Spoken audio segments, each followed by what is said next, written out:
इस तरह रील वाला अध्यात्म कई बार विवाद को जन्म दे देता है। सोशल मीडिया पर ऐसे बयान कई बार विवादों को हवा देते हैं और सनातन के संत भी आमने सामने आ जाते हैं। क्या राम भद्राचार्य महाराज और प्रेमानंद महाराज के बीच विवाद की एक वजह ऐसा कोई बयान था? आज आपको यह भी समझना चाहिए। राम भद्राचार्य महाराज से पहले उनके बयान पर उनके शिष्य और उत्तराधिकारी आचार्य रामचंद्र दास का बयान भी सामने आया, जिसके बाद सवाल उठने लगे, क्या जगतगुरु राम भद्राचार्य की प्रेमानंद महाराज पर की गई टिप्पणी सिर्फ संस्कृत जानने की लड़ाई थी? क्या राम भद्राचार्य ने सिर्फ शास्त्रों की समझ और वेद उपनिषदों के ज्ञान को आधार बनाकर प्रेमानंद महाराज को चैलेंज किया था, या फिर बात कुछ और थी? आचार्य रामचंद्र दास ने वो वजह भी बता दी जिसकी वजह से प्रेमानंद महाराज से जगतगुरु राम भद्राचार्य नाराज हुए। आज आपको भी राम भद्राचार्य के शिष्य के बयान को बहुत ध्यान से सुनना चाहिए। जो कहना होता है गुरुदेव हमेशा शिक्षात्मक ही कहते हैं, तो उन्होंने उसी दृष्टि से कहा है। और प्रेमानंद जी महाराज के पिछले कुछ दिनों से आप देखिए, तमाम कथावाचक मनगढ़ंत बातें मंच से बोल रहे थे, चाहे कन्याओं के विषय में, चाहे बच्चियों के विषय में, चाहे माताओं के विषय में, या अपने मन से मनमुखी बातें कर रहे थे। वो पिछले कई दिनों से ये प्रश्न आपके मीडिया के माध्यम से भी तमाम चैनलों पर हमने डिबेट देखा था, तो गुरुदेव के मन में इस बात की पीड़ा थी। और गुरुदेव तो बस सहजता में उन्होंने कहा कि वर्तमान के संतों को स्वाध्याय करना चाहिए, ग्रंथों का आश्रय लेना चाहिए। जैसे तमाम जो परंपराएं चली हैं, कोई ग्रंथ के बाहर जाकर के, अपनी पुस्तक के बाहर जाकर नहीं बोलता है। हमारे यहाँ भी आप देखिए कि आज 5-5 वर्ष के बच्चे प्रवचन कर रहे हैं, जिनको कोई आत्मबोध नहीं है।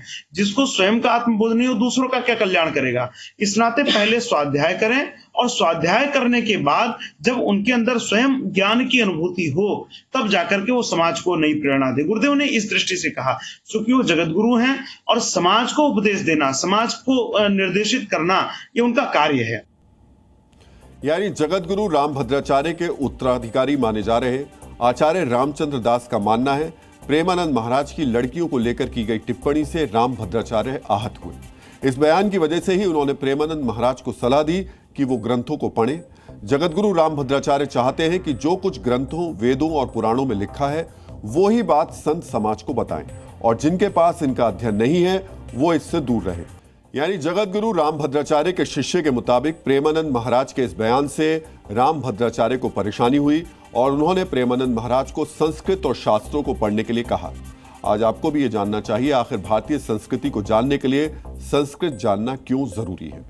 क्योंकि हमारे प्राचीन ग्रंथ वेद, उपनिषद, महाभारत, रामायण और शास्त्र संस्कृत में ही लिखे गए। संस्कृत से ही हमें भारतीय दर्शन, योग, आयुर्वेद, खगोल शास्त्र और गणित के मूल सिद्धांतों का ज्ञान मिलता है, क्योंकि प्राचीन भारत में इससे जुड़े ग्रंथ भी संस्कृत में ही लिखे गए। संस्कृत इसलिए भारत के धार्मिक और दार्शनिक विचारों की गहरी समझ प्रदान करती है।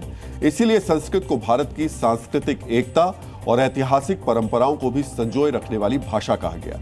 यानी संस्कृत के बिना भारतीय ज्ञान और दर्शन को सही रूप में समझना मुश्किल है, क्योंकि ग्रंथों के अनुवाद भी कई बार उसमें कमियां रह जाती हैं। फिलहाल सनातन के दो संतों के बीच विवाद शुरू हुआ तो भारत के साधु संतों की प्रतिक्रियाएं भी आई। आज आपको इस विवाद पर भारत के दूसरे साधु संतों को भी सुनना चाहिए। श्री राम भद्राचार्य जी महाराज जी ने जो प्रेमानंद महाराज जी के लिए कहा है कि वो विद्वान नहीं है, चमत्कारी नहीं है, या उनको कुछ नहीं आता, ये बिल्कुल अनर्गल है। तो ये दोनों संत अपने में विशिष्ट हैं और दिव्य हैं और दोनों बंदनीय हैं। दोनों महापुरुष हैं और दोनों ही महापुरुषों का ऐसी बातों का समाज में नहीं करना चाहिए। संस्कृत में बोलना नहीं बोलना, विद्वान होना नहीं होना, परमात्मा की भक्ति में विद्वता का कोई महत्व नहीं है। पूज्य प्रेमानंद जी महाराज जी के तो बहुत सारे संस्कृत के ऐसे उदाहरण देते हैं, बहुत सारे ऐसे शास्त्रों के वो प्रमाण देते हैं बहुत सुंदर संस्कृत शब्दों में।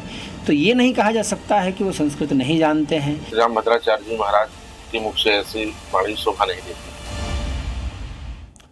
आज जी न्यूज के विशेष कार्यक्रम जी कचहरी में मध्य प्रदेश की पूर्व मुख्यमंत्री, देश की पूर्व केंद्रीय मंत्री उमा भारती भी आई थी। आज उन्होंने भी भारत के दो संतों के विवाद पर अपनी राय रखी। मुझे लगता है इन महापुरुषों के जिनके आपने नाम लिए हैं उनको थोड़ा सजग रहना होगा कि शास्त्रार्थ में पहले क्या होता था कि जितने लोग बैठे होते थे उतनी सुनते थे और फिर निष्कर्ष घोषित कर दिया जाता था। अब ऐसा नहीं है ना, आपने कोई बात कही है और वो अचानक लाखों करोड़ों लोगों तक पहुंच जानी है, वो उससे कई लोग विचलित भी हो सकते हैं, परेशान हो सकते हैं, अपमानित अनुभव कर सकते हैं या प्रसन्न अनुभव कर सकते हैं। तो मैं इतनी निवेदन कर सकती हूँ सभी से कि जब आप एकांत में बैठे हो तो शास्त्रार्थ करिए और कुछ साधु संतों को बिठाइए दोनों तरफ और होने दीजिए तय, लेकिन फिर सबको तय कर दीजिए कि फिर ये बहुत बिल्कुल टेलीकास्ट नहीं होगा, कहीं जा नहीं सकता है, जैसे संसद की कोई प्रोसीडिंग रोक दी जाती है। हाँ। लेकिन जब आपको पता है कि सब फ्री फॉर ऑल हो गया है, हाँ। तो फिर संभल के बोलिए, मतलब साधु संतों हाँ, फिर किसी के दिल को ठेस मत लगाइए, फिर बोलिए। यानी चाहे भारत के साधु संत हो या फिर सनातन को मजबूत करने की बात करने वाले नेता हो, कोई भी नहीं चाहता ऐसी वाणी बोली जाए जिससे सनातन के संत आपस में उलझे, कोई विवाद बढ़े। लेकिन फिलहाल ये विवाद बढ़ता दिखाई दे रहा है, क्योंकि अब जगतगुरु रामभद्राचार्य और प्रेमानंद महाराज के बीच शास्त्रार्थ करवाने की मांग भी तेज हो गई है। दोनों आपस में बैठ करके और दोनों का शास्त्रार्थ हो जाए तो बहुत अच्छी बात है। ये देखो, एक दूसरे की शंका का भी समाधान हो जाएगा और दोनों दिग्गज ही दिग्गज हैं और दोनों आपस में बैठ करके शास्त्रार्थ होगा, दूध का दूध और पानी का पानी हो जाएगा इसमें। तो ऐसे महापुरुष और पहले भी कई जगह पर शास्त्रार्थ के लिए ललकारते आए हैं और हमारे यहाँ आदान प्रदान होता है शास्त्रार्थ के द्वारा। हालांकि जगतगुरु रामभद्राचार्य इस विवाद को खत्म करना चाहते हैं, लेकिन उनके बयान के बाद नई बहस शुरू हो गई है। इसके अलावा मथुरा के साधु संतों की मांग के मुताबिक अब क्या दोनों संत शास्त्रार्थ करेंगे, इसका तो पता नहीं, लेकिन जिस तरह सोशल मीडिया पर धर्मगुरुओं के बयान से विवाद बढ़ रहा है, इस बात पर चर्चा जरूर होनी चाहिए कि रील वाले अध्यात्म से सनातन का नुकसान ना हो जाए। Zee News.